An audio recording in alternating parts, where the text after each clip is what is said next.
Hello everyone, this is Varisha and I welcome you all to my YouTube channel. पिछले video में हमने cover किया था नॉन फूड क्रॉप के बारे में, हमने पढ़ा था रबर के बारे में। ठीक है, वो एक नॉन फूड क्रॉप है, अच्छे से हमने उसके बारे में पढ़ा था डिटेल में। और आज हम पढ़ेंगे फाइबर क्रॉप्स। ठीक है, फाइबर क्रॉप्स जो फाइबर प्रोड्यूस करती हैं, ठीक है, और जिनसे हम इंडस्ट्री वगैरह में यूज़ करके क्लोथ्स बनाते हैं। ठीक है, सो स्टार्ट करते हैं। Major fibre crops of India: cotton, jute, hemp and natural silk. ठीक है, हमारे इंडिया की मेजर यानी कि बड़ी बड़ी फाइबर क्रॉप्स जो सबसे ज़्यादा उगाई जाती हैं वो 4 हैं। ठीक है, कॉटन, जूट, हेम्प और नेचुरल सिल्क। अभी जो शुरू की 3 हैं, कॉटन, जूट, हेम्प, ये तो उगाई जाती है मिट्टी पर, ज़मीन पर, और जो सिल्क है वो ऑब्टेन किया जाता है सिल्क वॉर्म से। ठीक है, तो cotton, jute, hemp derived from crops grown in the soil, ये कहाँ से आती है? जो हम फसलों को उगाते हैं मिट्टी के अंदर। और जो हमारा नेचुरल सिल्क है वो ऑब्टेन होता है कोकून्स से। कोकून्स किस चीज़ के? सिल्क वॉर्म्स के। सिल्क वॉर्म्स जिनको हम मलबरी जो होता है ना, जिसको हम शहतूत बोलते हैं हिंदी में। ठीक है, तो मलबरी का जो पौधा होता है उसकी पत्तियों पे सिल्क वॉर्म को उगाया जाता है ताकि हम उससे कोकून प्राप्त कर सिल्क उससे ऑब्टेन कर सकें। ठीक है, तो नेचुरल सिल्क कोकून से, सिल्क वॉर्म से ऑब्टेन किया जाता है। कॉटन, जूट, हेम्प असली में उगाया जाते हैं फसल के तौर पे या फिर ज़मीन में हम बोल सकते हैं। ठीक है, तो मेजर फाइबर क्रॉप्स इंडिया की 4 हैं: कॉटन, जूट, हेम्प, ठीक है, और फिर नेचुरल सिल्क। शुरू की 3 ज़मीन पर उगाई जाती हैं और जो 4th वाली है उसको ग्रो किया जाता है with the help of silk worms. ठीक है, अब आपको यही पता होता है सेरिकल्चर किस चीज़ को बोलते हैं। Rearing of silk worms for the production of silk fibre is known as sericulture. ठीक है, एक तरह से सिल्क वॉर्म्स को पालना, उनका पोषण करना, ठीक है, उनकी सही देखभाल करना, कई चीज़ के लिए, ताकि हम उनसे बाद में सिल्क निकाल सकें। For the production of silk उसको बोलते हैं सेरिकल्चर। बहुत सारे लोग इस ऑक्यूपेशन को फॉलो करते हैं। ठीक है, और इससे काफ़ी ज़्यादा मनी अर्न करते हैं। ठीक है, so rearing of silk worms for the production of silk fibre is known as sericulture. Silk worms को पैदा करना, उनकी पालन पोषण करना ताकि हमें उससे सिल्क प्राप्त हो सके, उसको हम बोलते हैं सेरिकल्चर। ठीक है, अब हमने यहाँ पर 4 मेजर क्रॉप्स के बारे में पढ़ा: कॉटन, जूट, हेम्प और सिल्क। ठीक है, अब जो कॉटन और जूट है उसके बारे में आपको बुक में डिटेल में पढ़ाया गया है। हेम्प के बारे में आपको नहीं बताया गया, लेकिन नेचुरल फाइबर है, बहुत ज़्यादा सिंपल है, इसके बारे में आपको पूछा भी नहीं जाएगा। और सिल्क के बारे में हम पढ़ ही चुके हैं। ठीक है, तो पहली फाइबर क्रॉप से स्टार्ट करते हैं जो है कॉटन। कॉटन क्या है? कॉटन का मतलब होता है कपास। ठीक है, उसको हम बहुत सारे पर्पसेस के लिए यूज़ करते हैं। इंडस्ट्रीज़ में यूज़ होती है कपड़े बनाने के लिए, मेडिकल केयर में यूज़ होती है, कॉस्मेटिक्स में यूज़ होती है। ठीक है, so India is believed to be the original home of the cotton plant. India जो है, भारत जो है, उसको माना जाता है कि कहीं ना कहीं कॉटन की प्लांट जो है, पौधा जो है, उसकी यहीं से शुरुआत हुई है। यहीं से कहीं ना कहीं कॉटन बना है, फिर और देश वगैरह में भी शुरुआत हुई। तो कॉटन को ओरिजिनल घर हम बोल सकते हैं। ओरिजिनल होम किसको माना जाता है? इंडिया को माना जाता है। One of the main raw materials for the cotton textile industry. Cotton की जो टेक्सटाइल इंडस्ट्री है, कॉटन से जितने भी सारे कपड़े बनते हैं, ठीक है, जितने भी सारे गारमेंट्स बनते हैं हम बोल सकते हैं, वो क्या है? उसमें मेन रॉ मटेरियल कॉटन ही होता है। अब आपको कॉटन के कपड़े बनाने तो आपको कॉटन ही चाहिए होगा। ठीक है, तो हम बोल सकते हैं पूरी की पूरी कॉटन टेक्सटाइल इंडस्ट्री किस पर डिपेंड करती है? कॉटन के एग्रीकल्चर पर। ठीक है, कहीं ना कहीं यहाँ पर इंडस्ट्रियल सेक्टर पूरा प्राइमरी सेक्टर पर डिपेंडेंट है। ठीक है, इन 2015 India was the second largest producer of cotton after China. 2015 के डेटा के अकॉर्डिंग कॉटन के प्रोडक्शन में, कॉटन के उत्पादन में इंडिया सेकंड नंबर पर आता था आफ्टर चाइना।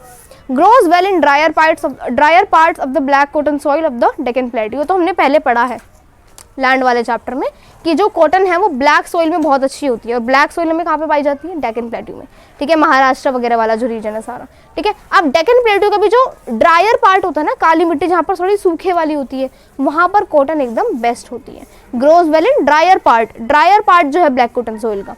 ठीक है, requires high temperature, light rainfall और इरिगेशन। इसको हाई टेम्परेचर चाहिए, ठीक है, और बारिश और पानी कम से कम चाहिए। ना इसको इरिगेशन चाहिए होती है ज़्यादा, ना इसको हम बोल सकते हैं बरसात चाहिए होती है ज़्यादा। ठीक है, 210 frost free days and bright sunshine for its growth. इसको सिर्फ 200 दिन हम बोल सकते हैं लगभग चाहिए होते हैं फ्रोस्ट फ्री। उस टाइम ओस ना आए, बर्फ ना पड़े, बिल्कुल फ्रोस्ट ना हो, वैसे दिन चाहिए। और ब्राइट सनशाइन, उसके उगने के टाइम पर काफ़ी तेज़ की धूप निकले हो। ठीक है, तो कॉटन बेस्ट उगती है। Requires 6 to 8 months to mature kharif crop. Kharif crop है कॉटन, यानी कि मानसून के ऑनसेट से लेकर ये सर्दियों से पहले पहले हो जाती है, विंटर से पहले पहले कल्टीवेट, हार्वेस्ट वगैरह होकर तैयार हो जाती है। और इसको पूरे 6 से 8 महीने लगते हैं मैच्योर होने में, पूरा बनने में। ठीक है, महाराष्ट्र, गुजरात, मध्य प्रदेश, कर्नाटका, आंध्र प्रदेश, तेलंगाना, तमिलनाडु, पंजाब, हरियाणा, यूपी, ये सारे ऐसे ऑर्डर में लिखे हैं कि सबसे ज़्यादा कहाँ पे बनाई जाती है, फिर उससे कम, फिर उससे कम, फिर सबसे कम। ठीक है, ऐसे है। सबसे ज़्यादा बनाई जाती है महाराष्ट्र में, क्यों? क्योंकि महाराष्ट्र में ब्लैक सॉइल मिलती है, वो डेक्कन प्लेट्यू के अंदर आता है रीजन, ठीक है। उसके बाद गुजरात, उसके बाद मध्य प्रदेश, फिर कर्नाटका, फिर आंध्र प्रदेश, फिर तेलंगाना, फिर तमिलनाडु, फिर पंजाब, फिर हरियाणा, फिर उत्तर प्रदेश। तो यहाँ पर हमने मोटा माटी इसका इंट्रोडक्शन देख लिया। हमारे इंडिया के अंदर 4 फाइबर क्रॉप्स हैं, cotton, jute, hemp and natural silk. इसको हम मिट्टी पे उगाते हैं और इसको क्या हम सिल्क वॉर्म्स को फीड करते हैं ताकि हमें सिल्क मिल सके एट लास्ट, उसको सेरिकल्चर बोलते हैं। फिर हमने यहाँ पर कॉटन के बारे में पढ़ा। इंडिया ओरिजिनल होम है कॉटन प्लांट का, ये रॉ मटेरियल है, बहुत ही इंपॉर्टेंट रॉ मटेरियल कॉटन की टेक्सटाइल इंडस्ट्री में। 2015 पर इंडिया सेकंड नंबर पर आता था इसके प्रोडक्शन में, चाइना फर्स्ट नंबर पर आता था। ये ब्लैक कॉटन सॉइल के ड्राई वाला जो पार्ट है वहाँ पर होता है डेक्कन प्लेट्यू में, ठीक है। हाई टेम्परेचर चाहिए, कम बारिश, कम पानी चाहिए, 210 दिन इसको चाहिए फ्रोस्ट फ्री और ब्राइट सनशाइन अपने ग्रोथ के लिए।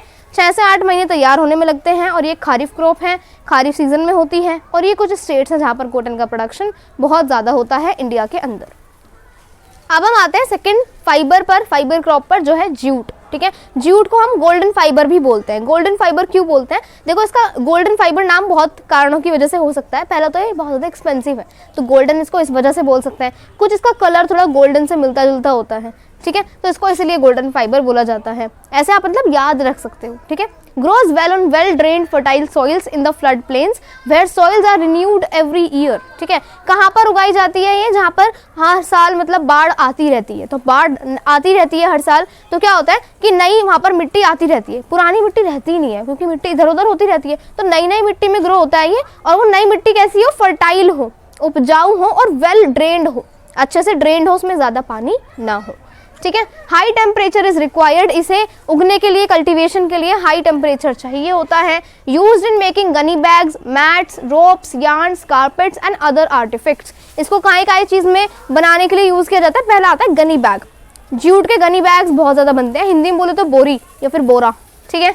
उसके बाद मैट्स वगैरह बनते हैं, रोप्स यानी रस्सियाँ बनती हैं, इससे यार्न भी बनता है। यार्न जो है वो भी एक फाइबर है जिससे फिर कपड़े बनते हैं, ठीक है। कारपेट्स यानी चटाई वगैरह बनती हैं और अलग आर्टिफैक्ट्स और भी बहुत सारी चीज़ें होती हैं, आर्टिफैक्ट्स को टोकरियाँ वगैरह बहुत सारी चीज़ें जूट फाइबर से बनती हैं, ठीक है।